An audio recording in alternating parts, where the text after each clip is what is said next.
Olá, tudo bem? Meu nome é Eduardo Amaral e estou aqui com o... Olá, meu nome é Alisson Scalco. Boa, parece que a gente combinou, né? Eu Tá estou aqui vendo? com... Muito Então, bom. para quem nos segue, né? Faz tempo que a gente não vem aqui no YouTube bater um papo, então esse vídeo aí eu vou colocar no meu canal e o Alisson vai colocar no canal dele também, né? Então, se você estiver vendo pelo canal do Alisson, seja bem-vindo. Se você estiver vendo pelo meu canal, seja bem-vindo. E a ideia é você estar inscrito nos Isso dois que eu ia canais, falar, tem né? que se inscrever nos dois, né? Se inscreve nos dois canais e faz tempo que a gente não vinha no YouTube, né? E aí, para começar bem o ano, a gente vai começar aqui com uma série de vídeos para falar um pouquinho de Power Platform para vocês. A gente tem alguns temas e espero que vocês curtam bastante, compartilhem bastante esse conteúdo. E para começar, né, Alisson, Muito acho que é bom. importante a gente começar a falar de uns temas, os temas mais importantes, que é a arquitetura, né? Como que eu planejo a minha aplicação, como que eu trabalho, né, com o Power Platform, como que eu penso em toda a estrutura, a arquitetura, documentação, que é um dos temas mais importantes. E eu vou deixar para você começar, Alisson, Muito e bem. fique à vontade, Muito tá? bom. Vamos lá então, direto aqui da Microsoft, né? Estamos aproveitando essa agenda aí Boa, para gravar essa sessão de vídeos. é isso aí. Vamos pro tema então, gente. Arquitetura, né? Todo mundo pergunta, poxa, como que é a arquitetura com o Power Platform? Como que vocês tomam algumas decisões? Então, o objetivo aqui hoje é compartilhar um pouquinho dessa experiência nossa aqui de mercado com vocês, né? Edu, vamos começar pelo começo, né? Ou seja, a primeira etapa é escutar, né? Ou seja, a gente chega no cliente, a gente escuta a necessidade desse cliente, onde ele quer chegar, enfim, a gente pega todas essas informações e também nesse momento a gente começa com algumas perguntas-chave, né? Então a gente já pergunta quem é o público-alvo, qual é o ecossistema, dependendo do cliente a gente pergunta se já tem Microsoft 365 ou não, né? Porque Power Apps é uma coisa, Microsoft Uhum, 365 é outra, isso apesar aí. de licenciamento andar junto, depois a gente vai ter um vídeo exclusivo de licenciamento. Então a gente começa a levantar essas bases, né? Uhum, Essas informações, né? E vamos falar primeiro para a gente decidir qual tecnologia utilizar. E por que eu estou provocando isso, Edu? Porque nem sempre quando a gente chega a tecnologia vai ser Power Apps ou Power Platform. uhum, Acontece às vezes da gente escutar o cliente e falar, olha, eu acho que não é o melhor cenário para você Power Platform. De repente é desenvolvimento de software convencional ou mesmo Power Pages, dependendo do cenário. uhum, Então a gente começa a levantar esses requisitos, né? uhum, Eu acho que um grande divisor de águas quando a gente faz isso qual que é o público da solução que o cliente está querendo construir? uhum. Ele é interno ou externo? Então, acho Perfeito. que, se quiser comentar um pouquinho disso, porque isso acaba dividindo um pouco de água para a gente, né? Porque não custa lembrar que o Power Apps é em si para usuários autenticados e usuários da organização, apesar da Uhum, gente ter possibilidades de guest, etc. Então, acho que uhum, falar um pouquinho desse divisor, Edu, depois a gente pode falar sobre bases de uhum. dados, né? E algumas questões a mais envolvendo arquitetura. Claro, legal. Quando a gente fala de tecnologia, esse ponto passado pelo Alisson é um ponto bem legal, né? É, eu tenho Power Platform dentro da minha organização, eu quero que isso seja feito em Power Platform. Às vezes não é Power Platform a tecnologia adequada para a gente resolver aquela necessidade de negócio, né? Às vezes é SharePoint, às vezes até próprio desenvolvimento, né? Em desenvolvimento convencional, vamos falar aqui em outras tecnologias web mesmo, ou propriamente tecnologias instaladas, aí vou falar instaladas na máquina, né? Mas é importante a gente entender qual é a necessidade e principalmente qual é, como o Alisson disse, público-alvo e as limitações das tecnologias, tá? Então, entender limitação de tecnologia é bem importante. Eu só vou entender limitação da tecnologia se eu conhecer de fato a tecnologia. Por exemplo, já chegou para mim algumas vezes, né, as pessoas perguntando: eu tenho uma aplicação, eu quero desenvolver a aplicação e vender para várias pessoas, e aí, no final, o que essa pessoa estava traduzindo é que quer desenvolver o Power Platform como SaaS, né? Quero trazer um SaaS para dentro da Power Platform.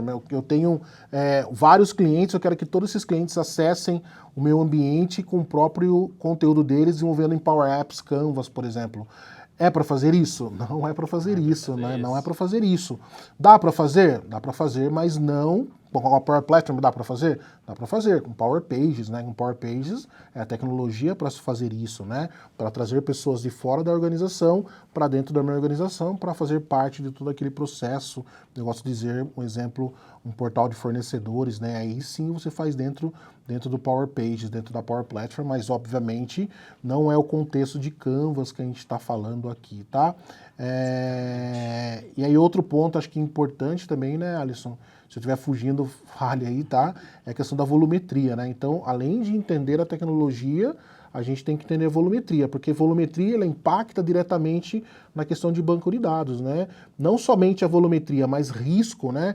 Qual que é o impacto que aquela segurança, né? Qual que é o impacto daquela aplicação que eu estou desenvolvendo para o meu negócio? É um impacto pequeno, médio ou alto? Se for uma aplicação, quanto mais impacto, mais complexidade aquela aplicação tiver, é obviamente que uma arquitetura melhor a gente precisa criar, consequentemente o banco de dados está nesse viés aí, né, uma das camadas aí da aplicação. Se quiser falar um pouquinho de banco de dados aí, fica à vontade. Banco de dados, gente, é um ponto sempre crítico, né? Eu amo SharePoint, a minha carreira vem de SharePoint, Edu também sei que é, mas eu sempre falo nas minhas palestras e por onde eu passo, SharePoint não é banco de dados, né? Apesar de utilizarmos ele como, e eu mesmo também utilizo, tá, em alguns projetos, e também utilizava antes de Power Platform, né? Mas é importante a gente entender que ele não é uma solução propriamente dita para banco de dados. Então, sim, contém algumas gaps, principalmente quando a gente fala em volumetria. Também podemos analisar gaps de segurança em cima de Microsoft SharePoint e também de performance. Eu consigo, acho que, enxergar esses 3 pontos que precisam ser analisados. Não estou dizendo aqui que a gente não deve utilizar SharePoint, pelo contrário, gosto muito e utilizo, mas tem que levar em conta, né? O foco não é licenciamento, mas a gente sempre cai, né? Tem muitas empresas que falam, poxa, mas o SharePoint eu não preciso do licenciamento, porque se eu for usar um Dataverse ou um SQL Server que seja, eu vou precisar de licenciamento. Depois a gente vai falar um pouquinho exclusivamente disso, mas tudo tem que ser colocado na balança, né, Edu? Então, o papel do arquiteto é entender a melhor opção para o cliente, colocando tudo isso na mesa, e o custo também é uma variável, né? Então, o custo também tem que ser considerado em cima disso. Quando a gente fala de licenciamento, a gente vai falar de um tema específico de licenciamento, né, e já cai um pouquinho nesse entendimento da necessidade do negócio, é importante fazer o entendimento por completo da necessidade do negócio, passando pela questão de qual é o impacto financeiro que essa solução vai trazer para o meu negócio. Consequentemente, se você tiver um ROI, por exemplo, que consiga, né, um ROI bem alto, que você consiga consumir licenças ou adquirir licenças para fazer um investimento e deixar sua solução robusta, é muito importante, né? Não imagine que você está começando aquele projeto de forma pequena, sem pensar na volumetria, sem pensar que esse projeto cresça, né? E é um dos maiores erros que acontece. As pessoas começam pequenininho no projeto, não olham a questão de licenciamento, não olham a questão de ROI, não olham o impacto que esse projeto pode trazer para o negócio, mas se você começa a pensar qual que é o impacto que aquela aplicação traz para o negócio, você com certeza, se levar essas informações para quem adquire licença ou até para o seu departamento, né, aí na empresa, você consegue adquirir os licenciamentos. E aí existem vários tipos de licenciamentos, como eu disse, existem licenciamentos que, por exemplo, Power Apps, né, que você adquire e vai implementando ali dentro de cada ambiente, mas a gente vai falar desse licenciamento.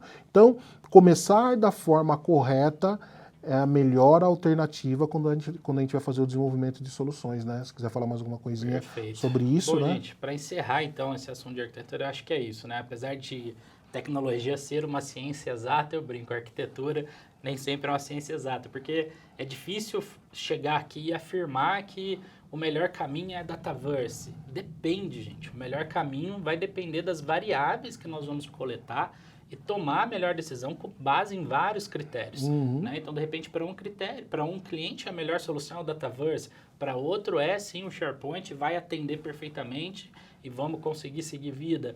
Então, esse é o nosso papel, né? Quando a gente pega um projeto aí nas nossas empresas, de definir a melhor arquitetura, e nem sempre a gente vai estar utilizando a melhor solução, porque a nossa decisão ela é tomada com base em todas essas variáveis que a gente levanta durante o projeto. É isso aí. Então, nosso vídeo aqui falando de arquitetura fica por aqui. De fato, a gente não entrou em arquitetura, foi um bate-papo, né? A gente, mais uma vez, esses vídeos serão vídeos curtos, não são vídeos como as lives que eu tenho, as lives que o Alisson tem também, vídeo de 3 horas, tem live minha aqui de 3 horas, né? A ideia não é isso, a ideia é levando o conteúdo aos poucos, e eu acho que é importante, né? Não parem aqui para falar de arquitetura, para falar de Power. Vai lá na documentação da Microsoft, tem muita coisa bacana, e é isso aí, vamos ficar por esse vídeo, se a gente deixar aqui, a gente fica pelo menos umas 2 horas, mas a ideia é fazer com que esse vídeo não fique longo, tá bom?